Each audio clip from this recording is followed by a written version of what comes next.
মই খুবেই আনন্দিত আৰু আমাৰ প্ৰাৰ্থীগৰাকীৰ সপক্ষত যেতিয়া ভোটদান কৰিছিলোঁ সেই মুহূৰ্ততে ভগৱানৰ প্ৰাৰ্থনা জনাইছিলোঁ। মোৰ দেউতাৰ নাম লৈছিলোঁ।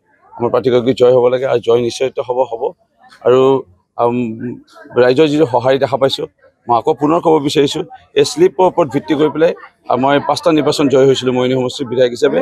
আৰু ইয়াৰ পৰা মানে অনুমান কৰোঁ যে মই কিমান ভোটত জয় হ'ম। এই যদি এই শ্লিপটো আমাৰ টেবুলৰ পৰা বেছিকৈ লৈছে, তাৰমানে অধিক সংখ্যক ভোটাৰে আমাৰ পক্ষত ভোটদান কৰিব। পদুম ফুলৰ থকা যি টেবুল, তাত আমাৰ এই ভোটাৰৰ যিটো সঁহাৰি আৰু এইটো ইয়াৰ পৰা আমাৰ পৰা সেই গ্ৰহণ কৰি গৈ পেলাই ভোটদান কৰিবলৈ আহিছে, এইটোতে আমি অনুমান কৰিছোঁ যে আমাৰ ভোট বিশেষকৈ নৱপ্ৰজন্মৰ ভোটাৰৰ যিটো আমি অকণমান শংকিত হৈ আছিলোঁ, সেয়া নৱপ্ৰজন্মৰ যিটো সঁহাৰি দেখিছোঁ, আমাৰ প্ৰাৰ্থীগৰাকী বহুত ভোটত জয় হ'ব। মই আনন্দিত।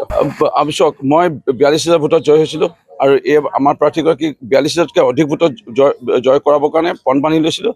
তেনে লৈ পেলাই এবছৰ আগৰ পৰা কাম কৰি আছিলোঁ। মাজোৰাটো বহুত কষ্ট কৰিলোঁ আৰু আমাৰ প্ৰাৰ্থীগৰাকী বহুত ভোটত জয় হ'ব। যিটো বাগিচা আৰু গ্ৰাম্যাঞ্চলকে ধৰি নগৰ কিন্তু ভোটাৰটো হাইপছত ওলাই আহিছে মানে ইয়াৰ নগৰ গাঁও বা চাহ বাগান বুলি নহয়, নগৰ গাঁও চাহ বাগান চবেই ৰাইজে পণ বান্ধি লৈছে। কাৰণ ডেভেলপমেণ্ট দেখিছে, উন্নয়ন দেখিছে, বিকাশ দেখিছে, গুলি নুফুটা বোম নুফুটা এখন অসম দেখিছে।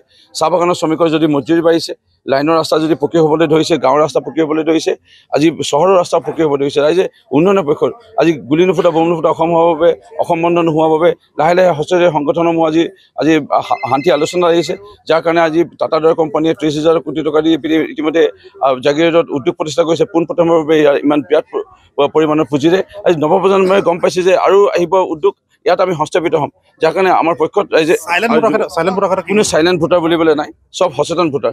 আৰু এই সচেতন ভোটাৰ, চাইলেণ্ট ভোটাৰৰ কথা নাই, সচেতন ভোটাৰে আজি ভাৰতীয় জনতা পাৰ্টীৰ চৰকাৰ কেন্দ্ৰত হ'বই তৃতীয়বাৰৰ বাবে। আৰু 400তকৈ অধিক সাংসদক লৈ পেলাই আমাৰ মোদী ডাঙৰীয়া তৃতীয়বাৰৰ বাবে কেন্দ্ৰ চৰকাৰ কৰিব গৈছে বিজেপি চৰকাৰ। এনেস্থলত বেলেগক ভোট দি লাভ নাই। আৰু মুখ্যমন্ত্ৰী ডক্টৰ হিমন্ত বিশ্ব শৰ্মা ডাঙৰীয়া অসমত আছেই, আমাৰ অসমখনক আজি সেৱা কৰি আছে। তেনেস্থলত আজি যুৱ প্ৰজন্মৰ হওক, আজি বৃদ্ধ লোকসকলে হওক, গাঁও বাগান চহৰে হওক, সকলোৱে আজি সমৰ্থন কৰিছে। আৰু মই আকৌ পুনৰ কৈছোঁ, এই শ্লিপৰ ওপৰত নিৰ্ভৰ কৰি আমি ইলেকশ্যন খেলোঁ। এই শ্লিপত যদি আমাৰ বেছি আমাৰ টেবুলৰ পৰা গৈ আছে, মানে আমাৰ ভোট বাঢ়ি গৈ আছে। বিবেক আৰু আৱেগৰ কথা ইয়াত বিবেক আৱেগৰ কথা নাই। ইয়াত ৰাইজে এতিয়া বহুত দিনৰ পিছত অসমখনত শান্তি পাইছে, গুলি নুফুটা বোম নুফুটা অসম। আজি স্কুল কলেজৰ ল'ৰা ছোৱালী স্কুল কৰিব পাৰিছে। আজি বন্ধুক পৰিহাৰ কৰি পেলাই ৰাইজে কলম ধৰিছে, কাৰণ চাকৰি পাম, টকা দিব নালাগে চৰকাৰ সময়ত। ৰাজ্যত নিৰ্বাচনী জ্বৰ। পুনৰ শাসনলৈ আহিব নেকি বিজেপি মিত্ৰজোঁট? নে দেশত উত্থান ঘটিব বিৰোধী শক্তিৰ? অসমৰ 14টা লোকসভা সমষ্টিৰ প্ৰতিটো আপডেট ক্ষিপ্ৰতাৰে 2024 নিৰ্বাচনৰ সৰ্ববৃহৎ কাভাৰেজ। টাইলাইটৰ প্ৰতিটো ইলেকশ্যন কাভাৰেজ আগবঢ়াব star চিমেণ্টে। Powered by Data Machine.